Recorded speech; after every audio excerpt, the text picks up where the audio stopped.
پیارے طلباء و طالبات السلام علیکم۔ اس سے پہلے کے پیریڈ میں ہم نے انوسوچت ذات، انوسوچت جن ذات، سرکار نے ان کے لیے کیا سہولیات کی ہے اس کے بارے میں دیکھا۔ اس کے علاوہ دہشت گردی کے بارے میں دیکھا تو دہشت گردی کسے کہیں گے کہ چند مٹھی بھر لوگوں کے ذریعے جان بوجھ کر کیا جانے والا بد اخلاقی کام جسے دہشت گردی کہتے ہیں۔ اس کے بعد ہم آج دیکھیں گے بھارت میں بغاوت اور دہشت گردی۔ تو دہشت گردی اور بغاوت دونوں کے درمیان تھوڑا فرق ہے، اس کے بارے میں دیکھیں گے کہ بغاوت یہ کسی ایک ملک کا مسئلہ ہے، جبکہ دہشت گردی یہ ایک عالمی مسئلہ ہے، یعنی پوری دنیا کا مسئلہ ہے۔ بغاوت اپنی حکومت کے خلاف ایک علاقائی حد تک پھیلی ہوتی ہے، جبکہ دہشت گردی دوسرے ملکوں کے خلاف ہوتی ہے۔ بغاوت مقامی لوگوں کے تعاون سے ہوتی ہے، یعنی مقامی لوگوں کی مدد سے ہوتی ہے، جبکہ دہشت گردی میں مقامی لوگوں کا تعاون حاصل نہیں ہوتا۔ اس کے علاوہ بغاوت کی وجہ سے ریاستوں کی یا اس علاقے کی ترقی رک جاتی ہے، جبکہ دہشت گردی کی وجہ سے ملکوں کی ترقی رک جاتی ہے۔ اس کے بعد ہم دیکھیں گے نکسلی تحریک۔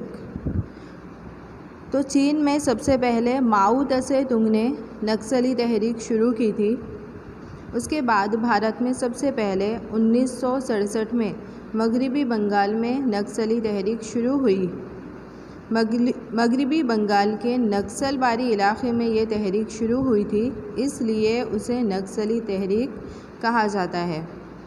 مغربی بنگال سے یہ تحریک شروع ہو کر جھارکھنڈ، بہار، آندھرا پردیش، کیرل، اڑیسہ، تریپورہ، مدھیہ پردیش کے پہاڑی اور جنگلاتی علاقوں میں پھیل گئی۔ اس کے بعد ہم دیکھیں گے شمال مشرق میں بغاوت۔ تو بھارت میں آج بھی الگ ریاستوں کی مانگ کے لیے بغاوت چلتی ہے۔ یہاں پر رہنے والے کچھ باشندوں کو، یہاں کے لوگوں کو ایسا لگتا ہے کہ سرکار ان کی ترقی پر دھیان نہیں دے رہی ہے۔ اس لیے کچھ ذاتیں ایسی ہیں کہ جو جنگل اور پہاڑی علاقوں میں رہتے ہیں۔ ان ذاتوں کو ایسا لگتا ہے کہ سرکار ہماری ترقی پر دھیان نہیں دے رہی ہے، نتیجے میں وہ باغی گروپ کے ساتھ مل جاتے ہیں۔ یہ باغی گروپ سرکار کے سامنے بغاوت کرتے ہیں اور الگ ریاستوں کی مانگ کرتے ہیں، جس کی وجہ سے وہ لوگ ہڑتال وغیرہ کرتے ہیں، اور ہڑتالیں وغیرہ کرنے کی وجہ سے ریاستوں کے معاشی اور سیاسی نظام کو نقصان پہنچتا ہے۔ تو بھارت میں کئی سارے باغی گروہ ہیں، باغی گروپ ہے، جیسے کہ ناگالینڈ ریاست میں NSC گروپ ہے، منی پور ریاست میں KNF کو، اس کے علاوہ KNA کو، تریپورہ میں NLFT گروپ ہے، ATTF ہے، TUJS ہے، آسام میں الفا، UMF، NDFG، BLTF۔ تو اس طرح یہ تمام ریاستوں میں باغی گروپ آئے ہوئے ہیں۔ اس کے بعد ہم دیکھیں گے کشمیر میں دہشت گردی۔ تو 15 اگست 1947 کو ہمارا ملک آزاد ہوا۔ بھارت اور پاکستان اس طرح دو ملک الگ بنے۔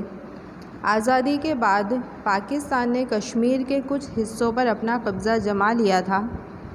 جموں کشمیر بھارت کا اٹوٹ حصہ ہونے کے باوجود بھی پاکستان اسے حاصل کرنے کی کوشش کرتا ہے۔ اس کے لیے دونوں کے درمیان کئی مرتبہ جنگ بھی، اور ہر جنگ میں بھارت کے سپاہیوں نے پاکستان کو بری طرح شکست دی۔ 1988 کے بعد سے کشمیر میں دہشت گردی بڑھ گئی ہے۔ وہاں پر اغوا کرنا، قتل و غارت کرنا، بم دھماکے جیسی سرگرمیوں کے ذریعے دہشت کا خوف پھیلا رہتا ہے۔ اس وجہ سے کشمیر سے کئی پنڈت خاندانوں نے کشمیر کو چھوڑ دیا ہے۔